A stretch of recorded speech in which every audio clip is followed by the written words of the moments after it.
bi probil vas spomniti, da sem že leta 2000,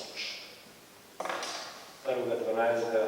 na govoru o otvoritvi takrat v Sarajevu povedal eno zadevo, ki še danes velja. Bosna mora Evropsko unijo in to z dekretom.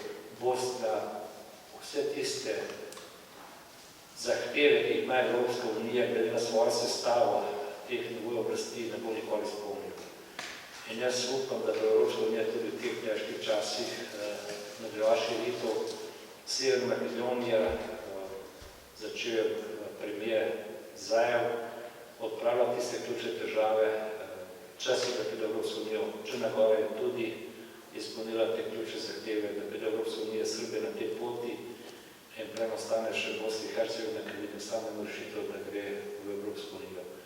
S tem bodo tudi odpadle te nevšečnosti, ti spori, ki delijo prebivalce Bosne in Hercegovine na etnične skupine in mislim, da ta rešitev pomeni varnost za Evropo, varnost za Balkan, tako da bi potem bili v Evropski uniji. V tej skupini, ki se jih prej omenila tudi Albanija, ki je na dobri poti, tako da bi Evropska unija zdaj sploh mogla upraviti te zadeve hitreje.